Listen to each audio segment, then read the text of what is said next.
Well, good afternoon, everyone. I want to thank you for joining us today on Coffee with Envision.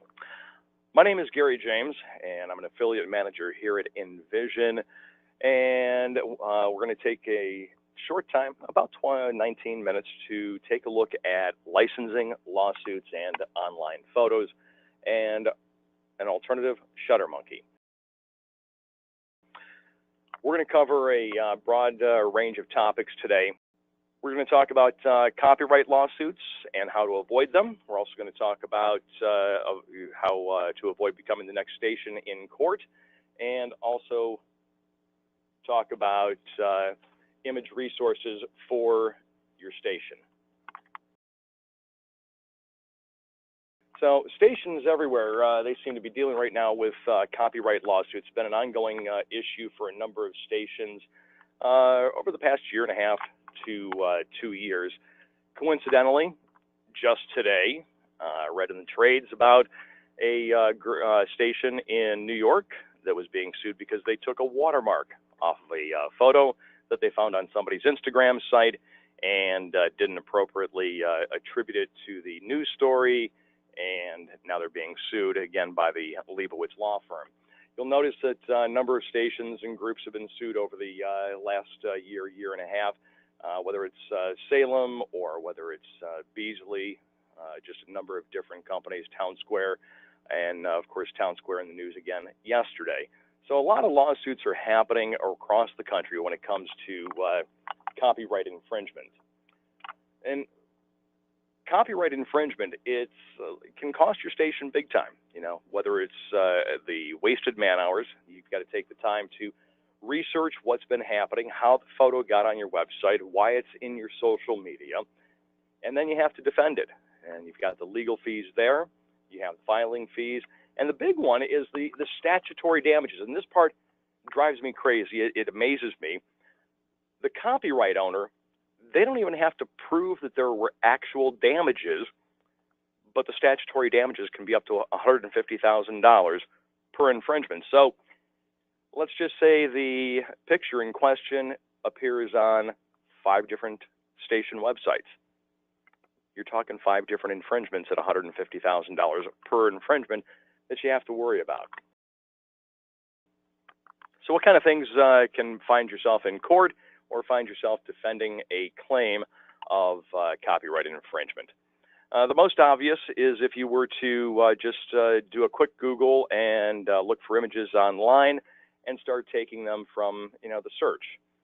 Other ways, though, some people like to find pictures on social media and then transfer those over to their own website and try to use them there.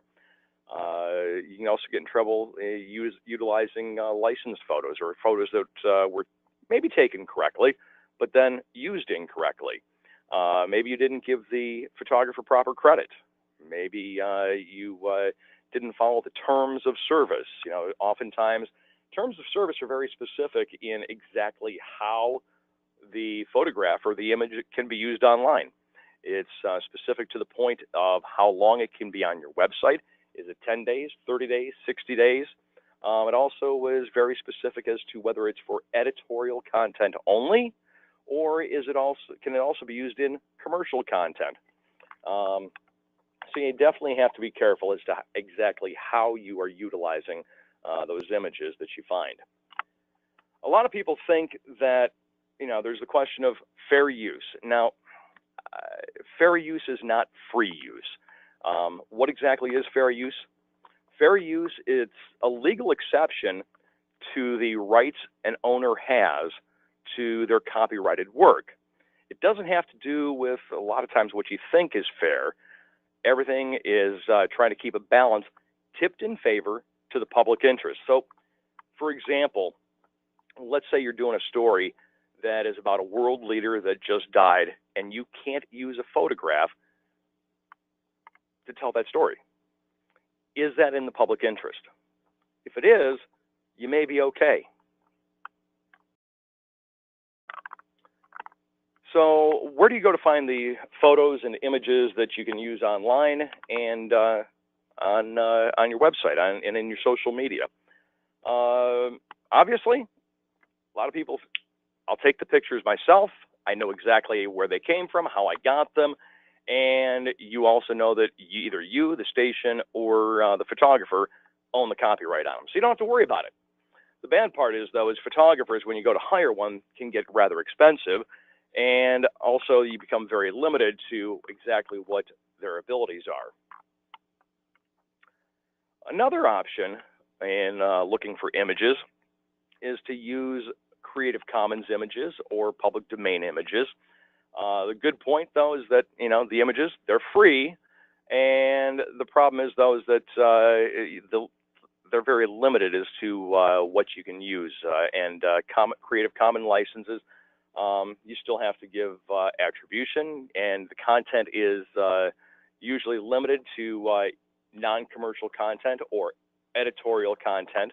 It's all a matter of what the copyright owner has negotiated to allow the photograph to be used for. And also remember, if it's a public domain, just because the photo or the image is in public domain in the United States, that doesn't mean that it's in public domain around the world. Maybe you find a public domain image from another country, doesn't mean it's in the public domain in the United States. Another route to find images for your website and digital properties, licensed images. It's the easiest way to go. You know for sure the photographs are licensed. You know they can be used on your website. You know exactly how they can be used. The bad part, though, is that sometimes these licenses get to be rather expensive. And that's where ShutterMonkey is going to be beneficial to you, because we've made it very affordable, because it's for radio stations. It's only for radio station use. And, we've created it so that it's very reasonable to radio stations. A lot of providers, library content providers, still require that you have attribution to the photograph and any licensed image that you use. You can also be very restrictive on the licensed images. Exactly, again, how it can be used. Is it strictly for editorial content, or can you use it in commercial content? A lot of times it's still non-commercial, and a lot of times it is only for editorial content. So I mentioned ShutterMonkey, which is our library of artist images and photographs, artists live in concert, performers in concert, action shots. And the great part is, first of all, they're all royalty free. And it is images that you're only going to find on a radio station website. Only radio stations have access to this, and you can find it on, you can then use it in your social media. You can use it on your station website. You can use it in any digital platform that is associated directly to your radio station. It also gives you an unlimited downloads. Those downloads, a lot of times the other licensed libraries out there limit you to X number of downloads per month. We will allow you to have unlimited downloads every single month. And again, the great part is it's very reasonable and cost effective, because it's available on a cash or a barter basis. So what exactly does unlimited digital use mean? When it comes to ShutterMonkey, as I said, you can use it on your station website, but you can also use it on your AirTalent accounts. Oftentimes, AirTalents like to post photographs with their stories and their tweets, and they'll pull something, and you got to worry, where did it come from? Is it now being tied back to your station? I always think back to a story that I read recently about a radio station that received a cease and desist order for a photograph that was on an AirTalent Facebook page. The problem is that the AirTalent left the employment of the radio station 3 years earlier and posted the picture back at that time, and now the radio station was forced to defend it and try and find that that AirTalent to get the picture removed from the site and from his account. You can also use it in your newsletters and any e-blast that you have, whether you're sending that to your listeners or whether you're sending it out to your advertisers. And the great part is with ShutterMonkey, it's multi-formatic. You can use it in any format. Over the summer, we've had photographers out shooting concerts. Chris Stapleton, Carrie Underwood, Kelsey Ballerini on the countryside, over in modern rock, Linkin Park, Garbage, Green Day, just to name a few of the artists and concerts that we've covered recently. Classic rock, Roger Waters on tour right now. Queen and Adam Lambert on tour right now. Cheap Trick's been out over the summer, as well as Elton John. So a lot of great photographs, and you see the quality of the images. They're live action shots, and it really brings home the essence of the concert, and brings the personality of the artists out in the photographs. The cool part is not only can you use it in editorial content, but you could create a artist of the week or an artist of the month and sell local advertising on that image library that you're posting each month, that photo gallery that you're creating each month or each week. Recently, on the pop side, of course, Adele, Coldplay, Taylor, just again to name a few. It works in every format. We even have R&B and hip hop, Kendrick Lamar, Rihanna, Chance the Rapper. So a few quick takeaways for you. Copyrights lawsuits, they are a threat. You can see that, as I mentioned before, another lawsuit just filed yesterday and showing up in the news today for the removal of a watermark. And it costs hundreds of thousands of dollars to defend these, and it's up to you to prevent it from happening. In addition to using unlicensed photos, you can still get sued for using other photographs. There's other ways that you can get in trouble. That may be that you've used a photo that in the improper manner. It's been on the website too long. You haven't taken it down. And I did got a question here from Kat. Once I download a photo from your site, does it belong to my station forever, or is it only for a limited time? All images, Kat, all images are available online.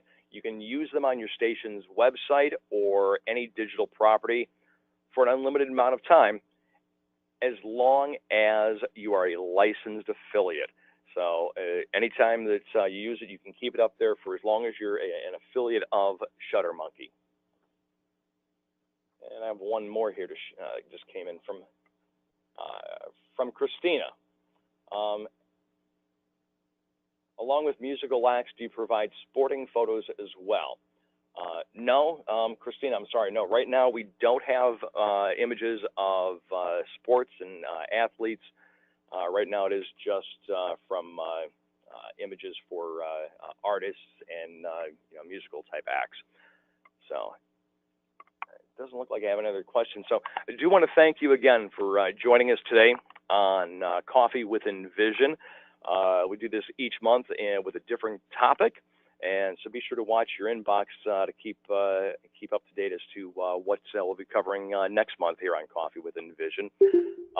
Again, if you have any questions, feel free to email any of us back here at Envision, and we'll be happy to answer your questions. If you want to see more of what's in ShutterMonkey, we'll be happy to arrange a trial where you can go inside and play around and explore and look at the more than 20,000 images that are currently on ShutterMonkey. Thanks again, and have a great day.